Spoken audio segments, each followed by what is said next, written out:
স্বামী বিবেকানন্দের বাণী ও রচনা। অধ্যায় পরম লক্ষ্য। 1900 খ্রিস্টাব্দে 27 মার্চ স্যান ফ্রান্সিসকোতে প্রদত্ত বক্তৃতা। আমরা দেখি মানুষ যেন সর্বদাই তাহার নিজের অপেক্ষা মহত্তর কোনো কিছুর দ্বারা পরিবেষ্টিত এবং তাহারই অর্থ অনুধাবন করিতে সদা সচেষ্ট। মানুষ চিরদিনই শ্রেষ্ঠ আদর্শের সন্ধান করিবে। সে জানে সে আদর্শ আছে এবং সেই শ্রেষ্ঠ আদর্শের অনুসন্ধান করাই ধর্ম।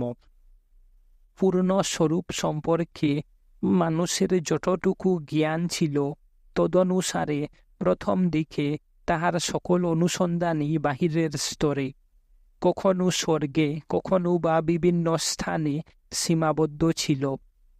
পরে মানুষ নিজেকে আরও ঘনিষ্ঠভাবে দেখিতে আরম্ভ করিল।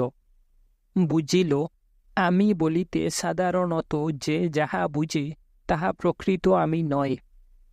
তাহার ইন্দ্রিয়গোচর সত্তা আর প্রকৃত সত্তা এক নয়।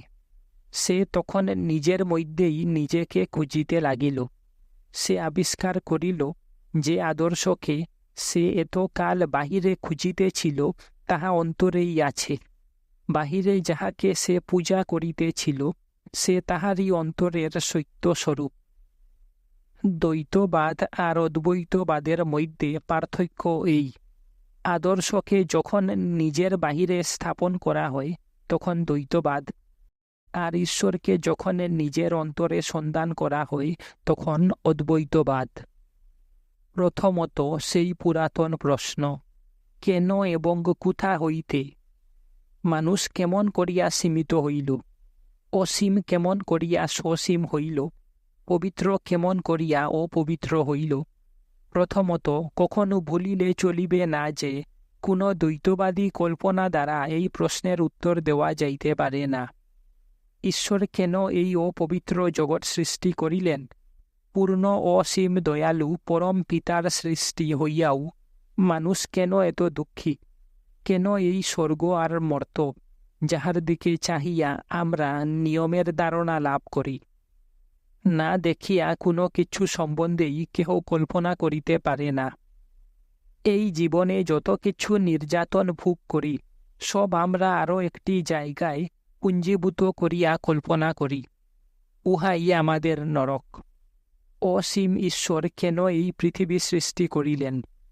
দ্বৈতবাদী বলেন, যেভাবে কুম্ভকার ঘট নির্মাণ করে ঠিক সেইভাবে তিনি সৃষ্টি করিয়াছেন। ঈশ্বর কুম্ভকার, আমরা ঘট মাত্র। দার্শনিকের ভাষায় প্রশ্নটি এই: স্বরূপত মানুষ পবিত্র, পূর্ণ এবং অসীম, এ কথা সত্য বলিয়া ধরিয়া লওয়া হইল কেমন করিয়া? অদ্বৈতবাদমূলক যে কোনো চিন্তা প্রণালীতে ইহাই একটি প্রধান সমস্যা। অন্যান্য সব পরিষ্কার ও স্পষ্ট। এ প্রশ্নের কোনো উত্তর নাই। অদ্বৈতবাদীরা বলেন প্রশ্নটি স্ববিরোধী। দ্বৈতবাদের কথাই ধরা যাক। প্রশ্ন হইবে, ঈশ্বর কেন জগৎ সৃষ্টি করিলেন? ইহা স্ববিরোধী কেন? কারণ ঈশ্বর বলিতে আমরা কি বুঝি? ঈশ্বর এমন এক সত্তা যাহার উপরে বাহির হইতে কোনো প্রতিক্রিয়া হইতে পারে না। তুমি বা আমি মুক্ত নই। আমি তৃষ্ণার্থ।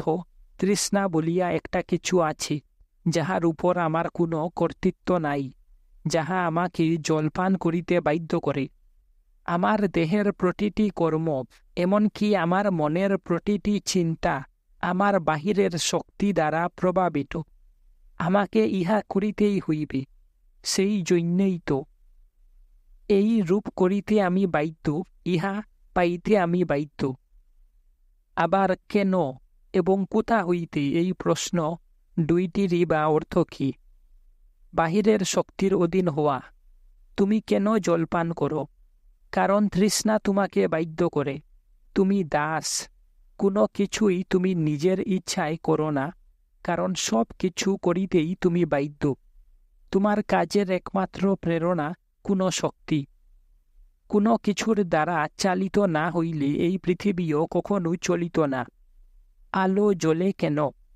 কেহ আসিয়া একটি দেশলাই না জ্বালিলে আলো জ্বলে না। প্রকৃতির সর্বত্র সব কিছুই বাধ্যতামূলক। দাসত্ব, দাসত্ব। প্রকৃতির সঙ্গে মিলাইয়া চলার অর্থই দাসত্ব। প্রকৃতির দাস হইয়া সোনার খাঁচায় বাস করিয়া লাভ কি? মানুষ যে আসলে মুক্ত এবং স্বর্গীয়, এই জ্ঞানই তো শ্রেষ্ঠ নিয়ম ও শৃঙ্খলা।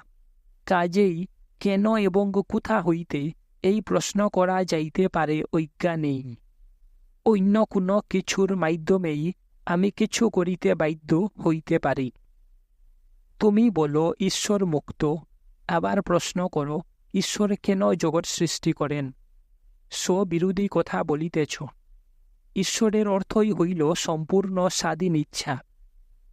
যুক্তিশাস্ত্রের ভাষায় বলিলে প্রশ্নটি এইরূপ দাঁড়ায়, যাহাকে কেহ কখনো বাধ্য করিতে পারে না, তিনি কাহার দ্বারা জগৎ সৃষ্টি করিতে বাধ্য হইলেন? তোমরা একই সঙ্গে প্রশ্ন করো, ঈশ্বরকে কে বাধ্য করিল? প্রশ্নটি অর্থহীন। স্বরূপেই তিনি অসীম, তিনি স্বাধীন। তোমরা যখন যুক্তিশাস্ত্রের ভাষায় প্রশ্ন করিতে পারিবে, তখনই আমরা সে প্রশ্নের জবাব দিব। যুক্তি তোমাদের বলিয়া দিবে সত্তা এক, দ্বিতীয় নাই। যেখানেই দ্বৈতবাদ দেখা দিয়াছে, সেখানেই অদ্বৈতবাদ প্রবল হইয়া তাহা খণ্ডন করিয়াছে। এ কথা বুঝিবার পথে একটি মাত্র অসুবিধা আছে। ধর্ম দৈনন্দিন জীবনের সাধারণ বুদ্ধির বিষয়। দার্শনিকের ভাষায় না বলিয়া তুমি যদি সাধারণ মানুষের ভাষায় বলো, তাহা হইলে যে কেহ ইহা বুঝিতে পারে। মানুষের স্বভাবই এই যে সে নিজের ধারণাগুলি বাহিরে প্রক্ষেপ করে। ক্ষুদ্র শিশুর সঙ্গে নিজেকে এক করিয়া লইবার কথা ভাবো, তাহার সহিত নিজে এক হইয়া যাও, দেখিবে তোমারই যেন দুইটি দেহ। ঠিক তেমনি তোমার স্বামীর মনের ভিতর দিয়াও তুমি দেখিতে পারো। কোথায় থামিবে তুমি? অসংখ্য শরীরের মধ্যে তুমি নিজেকে দেখিতে পারো। মানুষ প্রতিদিন প্রকৃতিকে জয় করিয়া চলিয়াছে। জাতি হিসাবে মানুষ তাহার শক্তিকে প্রকাশ করিতেছে। কল্পনায় মানুষের এই শক্তির একটা সীমা নির্দেশ করিতে চেষ্টা করো। তোমরা তো স্বীকার করো যে জাতি হিসাবে মানুষ অসীম শক্তির, একটি অসীম দেহেরও অধিকারী। এখন একমাত্র প্রশ্ন হইতেছে, তুমি কি? তুমি কি জাতি না একটি ব্যক্তি? যে মুহূর্তে তুমি নিজেকে পৃথক করিয়া দেখিবে, সব কিছুই তোমাকে আঘাত করিবে। যে মুহূর্তে তুমি নিজেকে প্রসারিত করিয়া অন্যের কথা ভাবিবে, অমনি তুমি সাহায্য পাইবে। স্বার্থপর মানুষই পৃথিবীর সর্বাপেক্ষা শোচনীয় জীব। যে মোটেই স্বার্থপর নয়, সেই সর্বাপেক্ষা সুখী। সমগ্র সৃষ্টির সঙ্গেই সমগ্র জাতির সঙ্গে সে তখন এক। ঈশ্বর তখন তাহার মধ্যে আবির্ভূত হন। সেইরূপ দ্বৈতবাদে খ্রিস্টান, হিন্দু প্রভৃতি সব ধর্মেই নীতির বিধান, এই স্বার্থপর হইও না, নিঃস্বার্থ হও। অন্যের জন্য কাজ করো, নিজেকে প্রসারিত করো। ঐক্য ব্যক্তিকে এ কথা বুঝানো খুব সহজ, আর বিদ্বানকে বুঝানো যায় আরও সহজে। কিন্তু যে অতি সামান্য শিক্ষা পাইয়াছে, স্বয়ং ঈশ্বরও তাহাকে বুঝাইতে পারিবেন না। আসল কথা, তুমি এই পৃথিবী হইতে পৃথক নও। যেমন তোমার আত্মা তোমার অন্য সব কিছু হইতে পৃথক নয়। তাহা যদি না হইত, তুমি কিছুই দেখিতে পাইতে না, কিছুই বুঝিতে পারিতে না। বস্তুর সমুদ্রে আমাদের দেহ কতকগুলি ক্ষুদ্র ক্ষুদ্র আবর্ত মাত্র। জীবন একটি মূর ঘুরিয়া অন্য রূপে বহিয়া চলিয়াছে। সূর্য, চন্দ্র, নক্ষত্র মণ্ডলী, তুমি আমি সকলেই আবর্ত মাত্র। কেন আমি একটি বিশেষ মনকে আমার বলিয়া বাছিয়া লইলাম? মনের সমুদ্রে ইহা একটি মানস আবর্ত মাত্র। তাহা না হইলে এই মুহূর্তে আমার স্পন্দন যে তোমার কাছে পৌঁছিতেছে, তাহা কেমন করিয়া সম্ভব হয়? হ্রদের মধ্যে একটি পাথর নিক্ষেপ করো, দেখিবে একটি স্পন্দন শুরু হইবে এবং সমস্ত জলটাকে স্পন্দিত করিয়া তুলিবে। আমার মনকে আনন্দের অবস্থায় লইয়া গেলাম, ফলে তোমার মনেও সেই আনন্দ সঞ্চারিত হইবে। এমন কত সময়েই তুমি তোমার মনে বা হৃদয়ে কিছু ভাবিয়াছ এবং মুখে না বলিলেও অন্যেরা তোমার সে ভাবনার স্পর্শ পাইয়াছে। সর্বত্রই আমরা এক, অথচ সেই কথাটাই আমরা কখনো বুঝিতে পারি না। সমগ্র জগৎই দেশ, কাল ও নিমিত্ত দ্বারা গড়া। ঈশ্বরও সেই বিশ্বরূপেই প্রকট হন। প্রকৃতি শুরু হইল কখন? তুমি যখন তোমার প্রকৃত স্বরূপ বলিয়া দেশ, কাল এবং নিমিত্তে বান্ধা পড়িলে। ইহাই তোমার দেহের চক্রাবর্ত। আবার ইহাই তোমার অসীম প্রকৃতি। ইহাই তো প্রকৃতি, দেশ, কাল ও নিমিত্ত। প্রকৃতি বলিতে ইহাই বুঝায়। তুমি চিন্তা করিতে আরম্ভ করিলে কাল বা সময়ের সূত্রপাত হয়। তুমি যখন দেহ লাভ করিলে অমনি দেশ বা স্থান দেখা দিল। অন্যথা দেশ, কাল বলিয়া কিছু থাকিতে পারে না। তুমি যখন সীমাবদ্ধ হইলে তখনই দেখা দিল কার্য কারণ সম্পর্ক। কোনো না কোনো একটা উত্তর আমাদের চাই। এই সেই উত্তর। আমাদের সীমাবদ্ধ হওয়া তো খেলা মাত্র, খেলার আনন্দ মাত্র। কিছুই তোমাকে বান্ধিতে পারে না, কিছুই তোমাকে বাধ্য করিতে পারে না। তুমি কখনো বদ্ধ নও। আমাদের নিজেদের এই কল্পিত অভিনয়ে নিজ নিজ ভূমিকায় অংশগ্রহণ করিতেছি মাত্র। ব্যক্তি সত্তার আরও একটি সমস্যার কথা তাহা হইলে তোলা যাক। অনেকে আবার ব্যক্তি সত্তাকে হারাইবার ভয়েই ভীত। শূকর ছানা যদি দেবত্ব লাভ করিতে পারে, তাহা হইলে তাহার শূকর সত্তাকে হারানো কি তাহার পক্ষে ভালো নয়? নিশ্চয়। কিন্তু বেচারা শূকর তখন তাহা মনে করে না। কোন অবস্থাটি আমার ব্যক্তিসত্তা? যখন আমি একটি ছোট শিশু ছিলাম এবং ঘরের মেঝে হামাগুড়ি দিয়া আমার বৃদ্ধা আঙ্গুষ্ঠটি গলাৎকরণ করিতে চেষ্টা করিতাম, সেই সত্তাকে হারাইতে কি আমার দুঃখিত হওয়া উচিত? আজ যেমন আমার শৈশবকালের দিকে তাকাইয়া আমি হাসি, আজ হইতে 50 বৎসর পরে আমার বর্তমান অবস্থার দিকে তাকাইয়াও সেইরূপ হাসিব। ইহার মধ্যে কোন ব্যক্তি সত্তাটিকে আমি রক্ষা করিব? ব্যক্তি সত্তার অর্থ কি, তাহা আমাদিগকে বুঝিতে হইবে। দুইটি বিপরীত ভাব দ্বারা আছে। একটি ব্যক্তি সত্তা সংরক্ষণ, অপরটি ব্যক্তি সত্তা বিসর্জন দিবার তীব্র আকাঙ্ক্ষা। শিশুর প্রয়োজনে মা তাহার সব বাসনাই ত্যাগ করেন।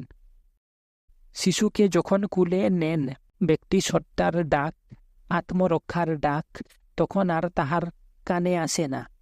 নিকৃষ্ট খাদ্য নিজে গ্রহণ করিয়া সন্তানকে দেন উত্তম খাদ্য। যাহাকে ভালোবাসি তাহার জন্য আমরা মরিতেও প্রস্তুত। একদিকে এই ব্যক্তি সত্তাকে রক্ষা করিবার জন্য আমরা কঠোর সংগ্রাম করিতেছি, আবার অন্যদিকে ইহাকে ধ্বংস করিতে চেষ্টা করিতেছি। কিন্তু তাহার ফল কি হইতেছে?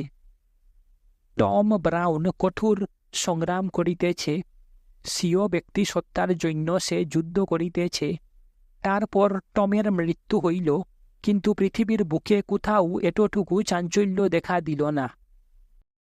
1900 বৎসর আগে একটি ইয়াহুদি জন্মগ্রহণ করিলেন। স্বীয় ব্যক্তি সত্তাকে রক্ষা করিবার জন্য একটি আঙ্গুলিও তিনি হেলেন করিলেন না। তাহার কথা ভাব। সেই ইয়াহুদি ব্যক্তি সত্তাকে রক্ষা করিবার জন্য কখনো সংগ্রাম করেন নাই, আর সেই জন্যই পৃথিবীতে তিনি মহত্তম। এই কথাটাই পৃথিবীর মানুষ জানে না। যথা সময়ে আমাদিগকে ব্যক্তি হইতে হইবে, কিন্তু কোন অর্থে? মানুষের ব্যক্তিত্ব কি? টম ব্রাউন নয়। মানুষের মধ্যে যে ঈশ্বর, তিনি প্রকৃত ব্যক্তি সত্তা। মানুষ যতই তাহার দিকে অগ্রসর হইবে, ততই নিজের মিথ্যা ব্যক্তি সত্তা সে ত্যাগ করিবে। নিজের জন্য সব কিছু সংগ্রহ করিতে, সব কিছু পাইতে যত বেশি চেষ্টা সে করিবে, ততই সে ব্যক্তি হিসাবে ছোট হইয়া যাইবে। নিজের কথা সে যত কম ভাবিবে, জীবিতকালে নিজের ব্যক্তিত্ব সে যত বেশি ত্যাগ করিবে, ততই সে ব্যক্তি হিসাবে বড় হইবে। পৃথিবীর মানুষ এই নিগূঢ় তত্ত্বটি বুঝিতে পারে না। আমাদের প্রথম বুঝিতে হইবে ব্যক্তি সত্তার অর্থ কি। ব্যক্তি সত্তা হইল আদর্শে পৌঁছানো। তুমি এখন পুরুষ বা নারী, তোমার পরিবর্তন ঘটিবেই। তোমরা কি থামিয়া থাকিতে পারো? তোমাদের মন আজ যেমন আছে সেই রকমই কি রাখিতে চাও? ক্রোধ, ঘৃণা, ঈর্ষা, দ্বন্দ্ব প্রভৃতি মনের সহস্র প্রকার বৃত্তি তোমরা কি বলিতে চাও সে সবই তোমরা অক্ষুণ্ণ রাখিবে? কোথাও তোমরা থামিতে পারো না। যতদিন না জয়লাভ সম্পূর্ণ হয়, যতদিন না তোমরা পবিত্র এবং পূর্ণ হও। যখন সচ্চিদানন্দ স্বরূপ হইবে, তখন আর তোমার ক্রোধ থাকিবে না। তোমার কোন দেহকে তুমি রক্ষা করিবে? যে জীবনের শেষ নাই, সেখানে না পৌঁছানো পর্যন্ত তুমি থামিতে পারো না। অসীম জীবন, সেইখানে তুমি থামিবে। আজ তোমরা কিছু জ্ঞান লাভ করিয়াছ, আরও জ্ঞান লাভ করিতে সর্বদাই চেষ্টা করিতেছ। কোথায় থামিবে? জীবনের সঙ্গে একাত্ম যতদিন না হইবে, ততদিন কোথাও থামিবে না। অনেকে সুখ লাভকেই লক্ষ্য মনে করে। সেই সুখের জন্য তাহারা শুধু ইন্দ্রিয়ের অনুসরণ করে। উচ্চতর স্তরে আরও অনেক বেশি আনন্দ পাওয়া যায়, তারপর আত্মিক স্তরে, তারপর নিজের মধ্যে। জীবের মধ্যে যিনি শিব, তাহার মধ্যে। যে মানুষের সুখ বাহিরে, বাহিরের জিনিস চলিয়া গেলেই সে অসুখী হইয়া পড়ে। সুখের জন্য তুমি এই পৃথিবীর কোনো কিছুর উপর নির্ভর করিতে পারো না।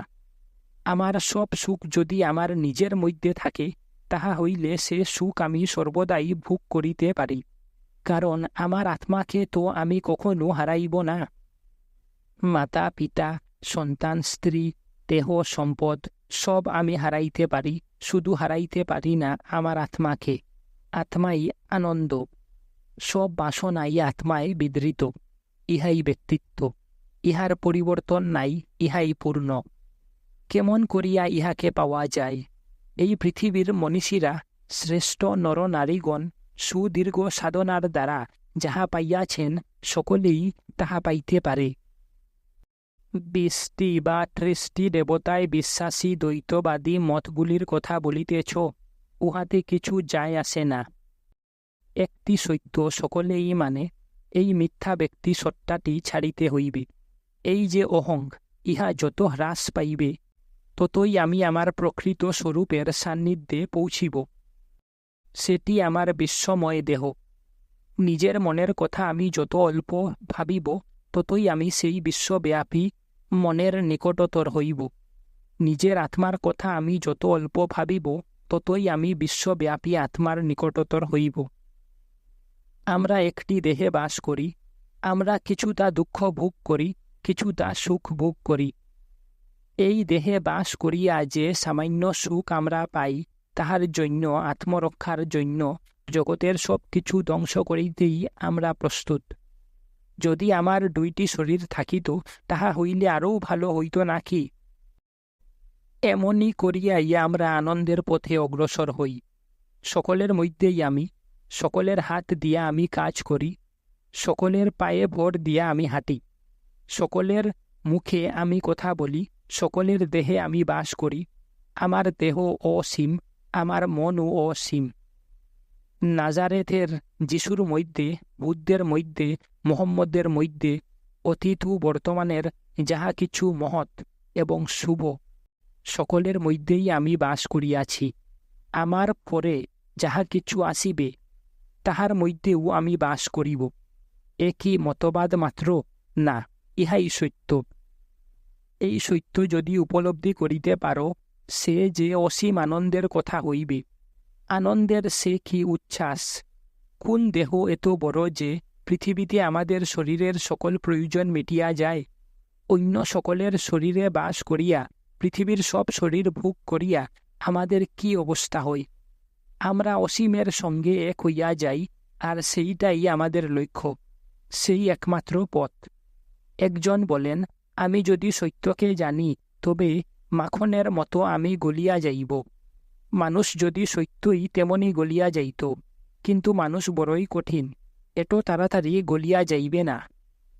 মুক্তির জন্য আমাদের কি করিতে হইবে? তোমরা তো মুক্তই। যে মুক্ত, সে কি কখনো বদ্ধ হয়? মিথ্যা কথা। তোমরা কখনো বদ্ধ ছিলে না। যে সীমাহীন, সে কি কখনো সীমাবদ্ধ হইতে পারে? অসীমকে অসীম দিয়া ভাগ করো, অসীমের সঙ্গে অসীম যোগ করো, অসীমকে অসীম দিয়া গুণ করো। অসীম অসীমই থাকে। তুমি অসীম, ঈশ্বর অসীম, তোমরা সকলেই অসীম। সত্তা কখনো দুই হইতে পারে না, সত্তা কেবল এক। অসীমকে কখনো সসীম করা যায় না। তোমরা কখনো বদ্ধ নও। এই শেষ কথা। তোমরা মুক্তই আছো, লক্ষ্যে তোমরা পৌঁছিয়াছ। সকলকেই লক্ষ্যে পৌঁছিতে হইবে। তোমরা লক্ষ্যে পৌঁছাও নাই, এ কথা কখনো ভাবিও না। আমরা যাহা ভাবি তাহাই হই। যদি মনে ভাবো যে তোমরা পাপী, তাহা হইলে মোহগ্রস্তের মতো ভাবিবে, আমি একটি বিচরণশীল হতভাগ্য কীট। যাহারা নরকে বিশ্বাস করে, মৃত্যুর পরে তাহারা নরকেই যায়, আর যাহারা বলে স্বর্গে যাইব, তাহারা স্বর্গেই যায়। সবই লীলা। তোমরা বলিতে পারো, কিছু যখন করিতেই হইবে, তখন ভালোই করি না কেন? কিন্তু ভালো মন্দের কথা কে শুনিতেছে? লীলা। সর্বশক্তিমান ঈশ্বর লীলা করিতেছেন। বেশ, তুমি তো সেই লীলারত সর্বশক্তিমান ঈশ্বর। যদি খেলায় অর্থাৎ অভিনয়ে নামিয়া ভিক্ষুকের ভূমিকা গ্রহণ করো, তুমি ভূমিকা নির্বাচনের জন্য অন্যকে দোষী করিতে পারো না। ভিক্ষুক হওয়াতেই তোমার আনন্দ। তোমার প্রকৃত ঐশ্বরিক স্বরূপ তো তুমি অবগত আছো। তুমি রাজা, অভিনয় নামিয়া ভিক্ষুক সাজিয়াছ মাত্র। সবই তো কৌতুক। সব জানিয়া শুনিয়া খেলায় নামো। এই তো সব। তারপর অভ্যাস করো। সারা জগৎ তো একটা বিরাট খেলা। সবই ভালো, কারণ সবই মজা। ওই নক্ষত্রটি কাছে আসিল এবং আমাদের পৃথিবীর সঙ্গে ধাক্কা লাগিয়া চুরমার হইয়া গেল। আমরাও সবাই মরিয়া গেলাম। এটাও তো কৌতুক। যে সব ছোট জিনিস তোমাদের ইন্দ্রিয়কে আনন্দ দে, শুধু সেগুলিকেই তোমরা কৌতুক মনে করো। আমাদের বলা হয়, এখানে একজন ভালো ঈশ্বর আছেন এবং একজন মন্দ ঈশ্বরও ওখানে আছেন। ভুল করা মাত্র আমাকে পাকড়াও করিবার জন্য যিনি ওত পাতিয়া আছেন। আমি যখন ছোট ছিলাম, তখন কে যেন আমাকে বলিয়াছিলেন, ঈশ্বর সব কিছুই দেখিতে পান। শুইতে যাইয়া আমি উপরে চাহিয়া রহিলাম। মনে আশা ছিল ঘরের ছাদ খুলিয়া যাইবে, কিন্তু কিছুই ঘটিল না। নিজেরা ছাড়া আর কেহই আমাদের উপর লক্ষ্য রাখে না। নিজের আত্মা ছাড়া অপর কোনো প্রভু নাই। আমাদের অনুভূতি ছাড়া অপর কোনো প্রকৃতি নাই। অভ্যাসী দ্বিতীয় স্বভাব বা প্রকৃতি, ইহা প্রথম প্রকৃতিও বটে। প্রকৃতির ওই শেষ কথা। কোনো কাজ আমি 2 বা 3 বার পুনরাবৃত্তি করি, অমনি উহা আমার প্রকৃতি বা স্বভাব হইয়া যায়। অসুখী হইও না, অনুশোচনা করিও না। যাহা হইয়াছে হইয়াছে। যদি অনুতাপ করো, ফল ভোগ করিতে হইবে। বুদ্ধিমান হও। আমরা ভুল করি, তাহাতে কি হইল? সবই তো কৌতুক বা মজা। অতীতের পাপের জন্য লোকে এমন পাগল হইয়া উঠে, এমনভাবে আর্তনাদ করে ও কান্দে যে কি বলিব। অনুশোচনা করিও না। কাজ করিবার পরে আর ওই কাজের কথা ভাবিও না। অগ্রসর হও, থামিও না। পিছনে তাকাইও না। পিছনে তাকাইয়া কি লাভ হইবে? ক্ষতিও নাই, লাভও নাই। তুমি তো আর মাখনের মতো গলিয়া যাইতেছ না। স্বর্গ, নরক আর অবতার সব অর্থহীন কথা। কে জন্মায় আর কে মরে? মজা করিতেছ, পৃথিবীকে লইয়া খেলা করিতেছ মাত্র। যতদিন ইচ্ছা শরীরটাকে ধারণ করিতেছ। যদি পছন্দ না হয়, করিও না। অসীমই সত্য, সসীম তো খেলা মাত্র। তুমি একাধারে অসীম ও সসীম দেহবান, ইহা নিশ্চয় জানিও। জ্ঞানের উদয় হইলেও কোনো পার্থক্য হইবে না, খেলা চলিতেই থাকিবে। 2টি শব্দ, আত্মা ও দেহ, যুক্ত করা হইয়াছে। আংশিক জ্ঞানই ইহার কারণ। নিশ্চয়ই জানিও তুমি সর্বদাই মুক্ত। জ্ঞানের আগুনে যত কিছু কলুষ ও অসম্পূর্ণতা সব পুড়িয়া যায়। আমি সেই অসীম। একেবারে আদিতে তোমরা মুক্ত ছিলে, এখনও আছো, চিরদিন থাকিবে। যে জানে আমি মুক্ত, সেই মুক্ত। যে মনে করে আমি বদ্ধ, সেই বদ্ধ। তাহা হইলে ঈশ্বর পূজা অর্চনা প্রভৃতির কি হইবে? এগুলিরও প্রয়োজন আছে।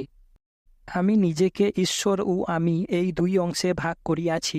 আমি পূজিত হই এবং নিজেকে পূজা করি। কেন করিব না? ঈশ্বরই তো আমি। আমার আত্মাকে কেন পূজা করিব না? সর্বেশ্বর ভগবান যিনি, তিনিই তো আমার আত্মাও। সবই খেলা, সবই কৌতুক, আর কোনো উদ্দেশ্য নাই। জীবনের পরিণাম ও লক্ষ্য কি? কিছুই না, কারণ আমি জানি আমি সেই অসীম। তোমরা যদি ভিক্ষুক হও, তোমাদের লক্ষ্য থাকিতে পারে। আমার কোনো লক্ষ্য নাই, কোনো অভাব নাই, কোনো উদ্দেশ্য নাই। আমি তোমাদের দেশে আসিয়াছি, বক্তৃতা করিতেছি, নিছক মজার খেলা, আর কোনো অর্থ নাই। কি অর্থই বা থাকিতে পারে? একমাত্র কৃতদাসেরাই অপরের জন্য কাজ করিয়া থাকে। তোমরা তো অপরের জন্য কাজ করো না। যখন প্রয়োজন হয় পূজা করো। খ্রিস্টান, মুসলমান, চীনা, জাপানি সকলের সঙ্গেই যোগ দিতে পারো। যত ঈশ্বর আছেন আর যত ঈশ্বর আসিবেন, সকলকেই তোমরা পূজা করিতে পারো। আমি সূর্যে আছি, চন্দ্রে আছি, নক্ষত্র মণ্ডলীতে আছি। আমি পরমেশ্বরের সঙ্গে আছি। আছি সব দেবতার মধ্যে। আমার আত্মাকেই আমি পূজা করি। ইহার আরও একটি দিক আছে, সেটি আমি এখনও বলি নাই। আমার ফাঁসি হইবে, আমি দুষ্ট, নরকে আমি শাস্তি পাইতেছি। সে সবও মজার খেলা। আমি অসীম, এই জ্ঞান লাভ করাই দর্শনের চরম পরিণতি। লক্ষ্য, প্রেরণা, উদ্দেশ্য, কর্তব্য সব পিছনে পড়িয়া থাকে। এই সত্য প্রথমে শ্রবণ করিতে হইবে, তারপর মনন। যুক্তি করো, যত প্রকারে পারো তর্ক করো। বিদ্বান লোক ইহা অপেক্ষা অধিক জানে না। নিশ্চিত জানিও, সব কিছুতেই তুমি আছো। সেই জন্যই কাহাকেও আঘাত করিও না, কারণ অন্যকে আঘাত করিলে তুমি নিজেকেই আঘাত করিবে। সব শেষে এই সত্য ধ্যান করিতে হইবে। এই সত্য চিন্তা করো। তুমি কি ভাবিতে পারো এমন এক সময় আসিবে যখন সব কিছু ধুলায় চূর্ণ বিচূর্ণ হইয়া যাইবে, আর তুমি একাকী দাঁড়াইয়া থাকিবে? উচ্ছ্বসিত আনন্দের সেই মুহূর্তটি কখনো তোমাকে ত্যাগ করিবে না। তুমি প্রকৃতি দেখিতে পাইবে। তোমার দেহ নাই। তোমার দেহ কোনো কালে ছিল না। অনন্তকাল ধরিয়া আমি একাকী। কাহাকে আমি ভয় করিব? সবই তো আমার আত্মা। এই সত্য অবিরাম ধ্যান করিতে হইবে। ইহার ভিতর দিয়াই উপলব্ধি আসিয়া থাকে। সেই উপলব্ধির ভিতর দিয়াই তুমি হইবে অপরের কাছে আশীর্বাদ স্বরূপ।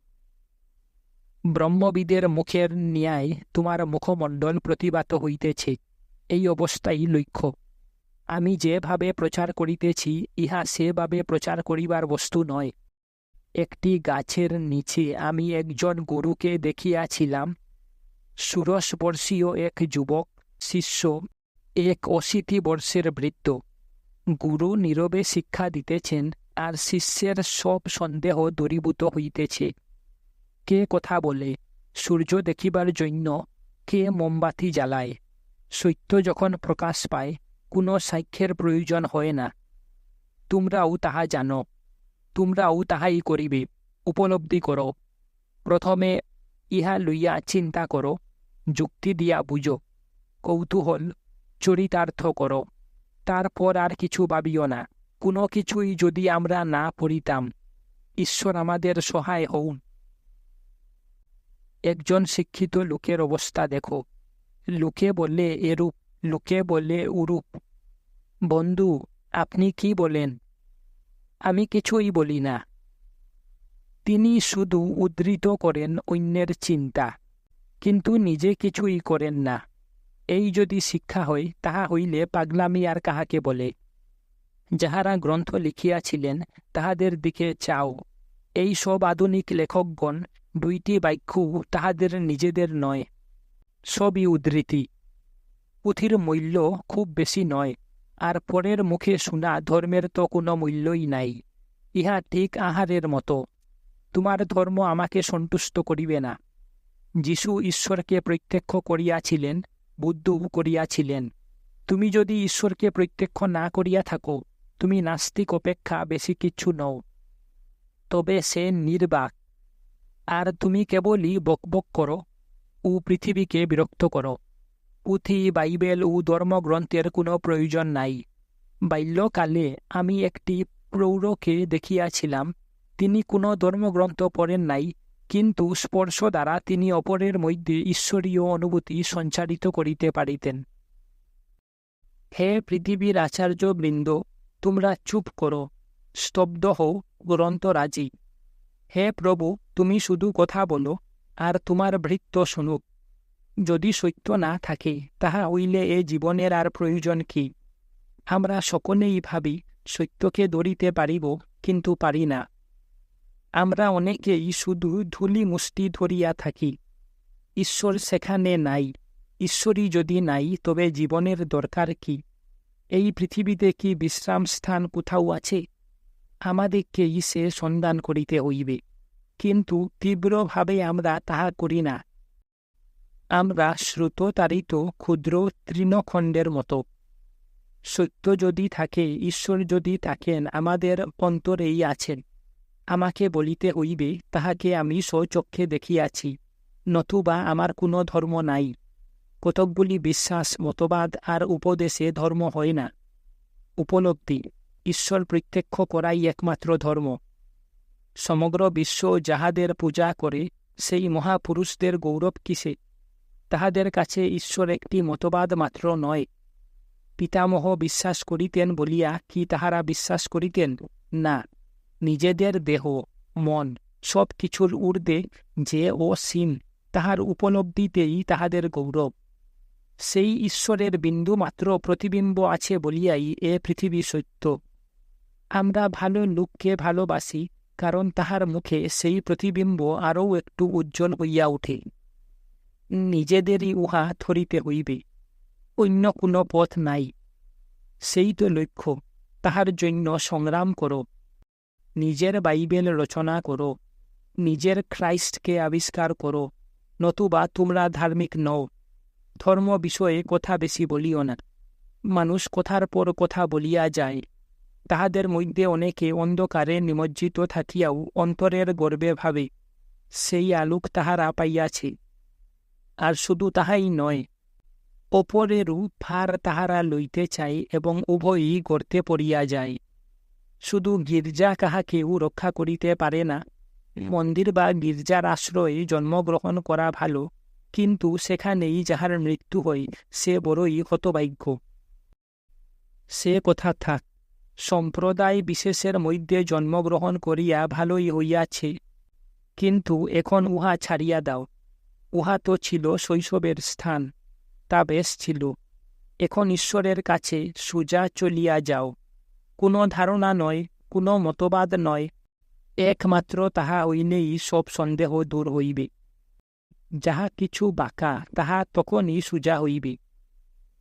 বহুর মধ্যে যিনি এককে দেখেন, বহু মৃত্যুর মধ্যে যিনি দেখেন সেই এক জীবনকে, বহুর মধ্যে যিনি তাহাকে দেখেন, যিনি নিজের অপরিবর্তনীয় আত্মাকে দেখেন, তিনি শাশ্বত শান্তির অধিকারী।